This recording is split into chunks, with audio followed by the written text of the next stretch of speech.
my name is Carmen, and on January 1st, 2022, I committed to only eating a vegan diet for the entirety of the year. I grew up on chicken as the main feature of my dinner meals, and I still remember as a child finding out that chicken is, well, chicken. To avoid feeling guilty about consuming animal flesh to fuel my body, I would often disassociate while eating meat. I knew that if I had stopped incorporating meat into my meals, it would have implications on my relationship with food. During our childhood, many people who follow a Western diet have the experience of learning that fruits and vegetables are foods derived from nature. We learn about animals to develop our understanding of the many species on our planet and also to grow our vocabulary, of course. Once we develop skills to recognize the animals we consider appropriate to eat, like a cow, bird, pig, or fish, it can be disturbing to start putting the idea together that those animals are exactly what's sitting on our plate. I'm sure, even if you're not vegan, you don't like the idea of a cow being suspended upside down by their legs, followed by their major arteries and veins severed by a knife. It's hard not to feel a twitch of guilt, knowing how intelligent and loving pigs are as a species, and that pigs' cognitive abilities are equal to the canines that we worship as pets. As individuals raised on a meat-based diet, we all experience the sensory pleasure that comes from eating meat, such as the taste of bacon. We often try to convince ourselves that our feelings of sadness over the slaughter of animals can be ignored and overcome by solely focusing on the taste of meat.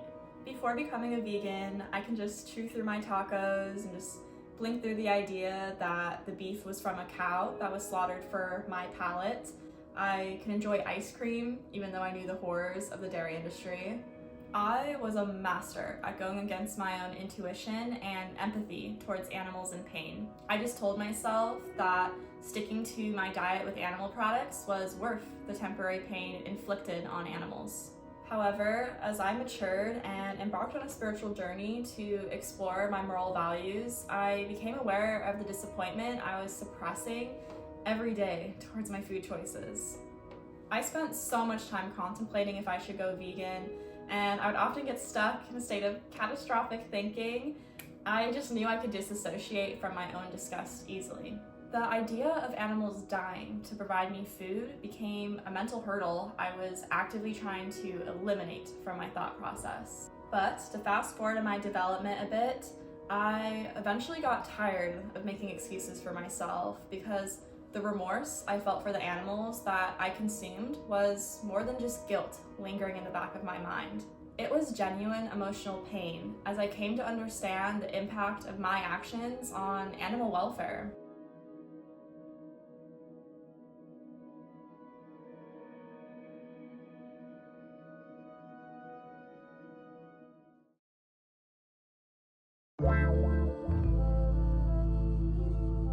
Food can be viewed as a necessity that sets the tone of our emotional and physical well-being.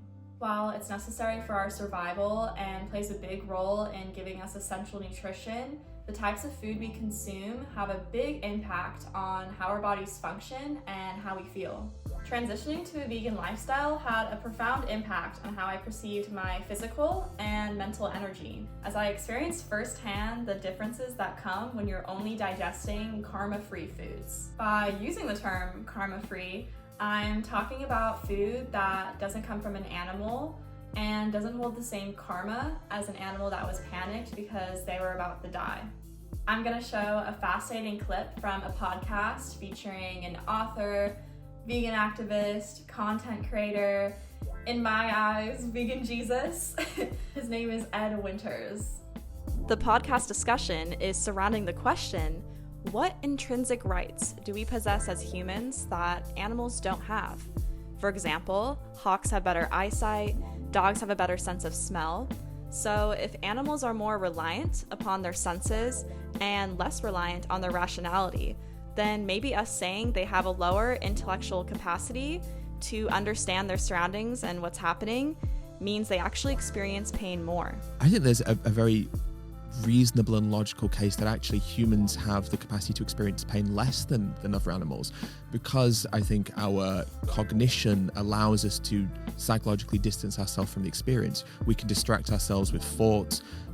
We are understanding, or we have an awareness that pain will end, even if that means death. We know that it isn't an eternal feeling, that have some sort of end point. And I guess an animal who maybe doesn't have an awareness of death, or obviously doesn't know about painkillers, or maybe because of their cognition lives more in the moment, is more kind of focused because evolutionary, they're a prey animal, and they have to be in the zone, ready, kind of hyper aware of what's around them. There is probably the argument that they experience pain more because psychologically speaking, there's an extra element of fear that comes with not knowing if it will end. The inability to distance oneself psychologically from the experience you're having could potentially mean that you're trapped in that sensation in a way that you and I as humans potentially have the luxury of avoiding it, as severely.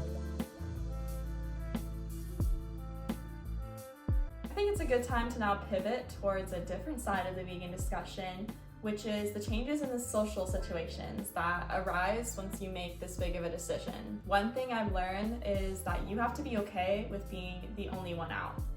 You have to be comfortable with being different. You have to understand that culture doesn't have to control what you eat. You need the ability to embrace your decisions when questioned and to not take comments personally. But also, don't view the dynamic between yourself and someone who isn't a committed vegan as if you're better than them or beyond them, because you're not. I am a lover of vegan memes. I love this TikTok I'm showing you, but it's very important to recognize when your ego might be getting inflated a bit. An individual who isn't making the same choices as a vegan to help the planet, it doesn't mean they don't care about everything that's going on. It just means they don't care enough to modify what they eat. I previously told myself the social pressure of eating meat and dairy wasn't worth going vegan. The mental blockage for me, though, wasn't quite around the feeling of not being accepted, as I'm part of a generation that is pretty open to dismantling anything that is considered normal in today's society. I was very hesitant to be absorbed by the energy of people openly expressing that they don't understand my choices. I struggled setting basic boundaries in my personal life, so how was I supposed to explain to friends and family that my new lifestyle was going to affect a lot of social situations? I understood the criticism towards veganism since I grew up believing animal cruelty and exploitation is normal. I had so much resistance towards going vegan, yet I wanted to eat without the guilt. It's honestly the most confusing mental battle I've ever experienced. I now realize this level of questioning is common with every lesson we're taught growing up. It feels so wrong to find reasons that disprove universal ideas we're taught, yet they only feel correct because that's what we've been told over and over. For example, the concept of right and wrong. This idea is often conveyed through various means, including moral teachings, religious texts, social norms, and cultural traditions. I'm getting a little existential, a little blue pill versus red pill with this. Maybe it's because my frontal lobe is getting closer to being fully developed. But I found that establishing my values and proving that I can live up to them is extremely gratifying. It feels more rewarding than getting a good grade or accomplishing all your little productive tasks of the day. You're proud that you're living up to your core beliefs in real time. You're pushing through the discomfort and putting yourself in situations where you have no choice but to stand for what you want.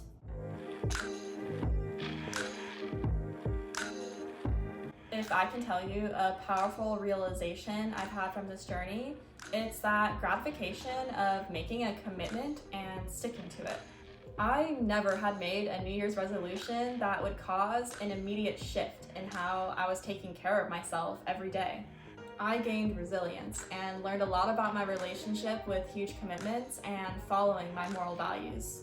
Not eating meat or dairy were choices that I was making for myself, besides my reasons for helping the animals and the environment. However, I know I'm making the transition to a lifestyle that consistently practices veganism sound very achievable, But I have to say, in the beginning, it's gonna feel almost militant when you're trying to hold yourself accountable to a whole new set of standards. You have to be psychologically determined to make this lifestyle change that has this much of an impact, and you need conviction to endure the hardship of the changes that will present themselves. You will find yourself questioning, can I even buy these shoes if I'm vegan? Is my makeup even considered ethical anymore? There will be situations where you'll be resisting your default ways of being, such as social functions at a restaurant or a family dinner party, for example.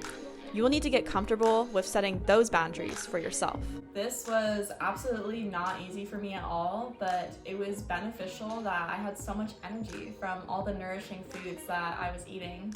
I was avoiding sugary treats and processed foods because most of them aren't vegan, and that ended up giving me a lot more energy. Also, I'm just so much more happy not consuming the carcasses of dead animals anymore.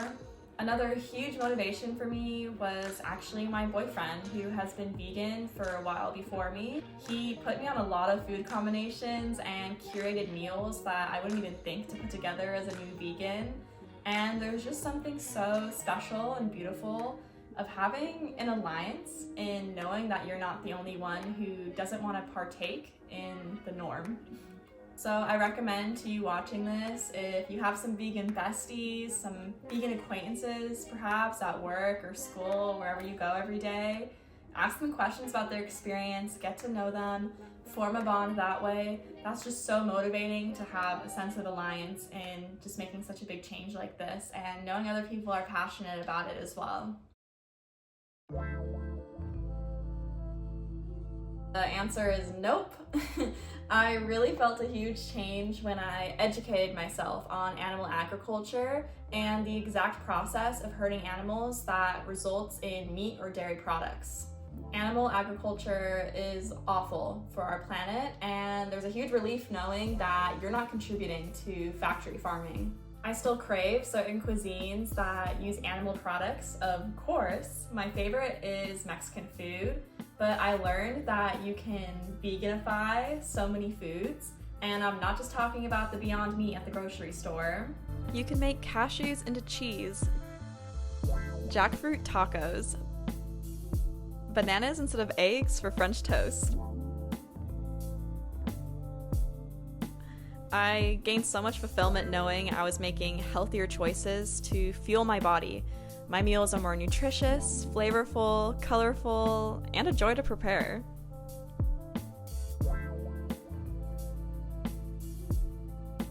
So, using my notes for this, I would definitely recommend when it comes to vegan documentaries, checking out Cowspiracy and Seaspiracy. Those documentaries are very factual, very engaging, edited very nicely as well, but definitely, kind of traumatizing. Eating Our Way to Extinction is another amazing documentary. It presents information based on the scientific data and statistics that reveal the damage that has been done to our planet due to factory farming. It's a lot of information to digest at once and take in, so I don't recommend watching not sober. Just kidding. It's very interesting. I definitely had to throw that one in there. Also, game changers. If you're an athlete or an active person, get ready to watch some human machines that are vegan, and some of them are at the top of their sport, all following a vegan diet. As for vegan YouTubers, I already mentioned Ed Winters. He goes by Earthling Ed on YouTube. Well, both of us, have made it to the outro of this video. Thank you so much for watching. Please comment if you would like to continue this discussion with me. Perhaps any stories if you're vegan about how that journey's been for you, or if you're not vegan and you want some advice on how to make the transition to being vegan easier, I will definitely reply. Please subscribe and like this video. I have some more videos planned in the future for this channel, such as some satiating vegan recipes. Your girl likes to cook. Thank you so much for watching. I'm sending you so much love and uplifting energy.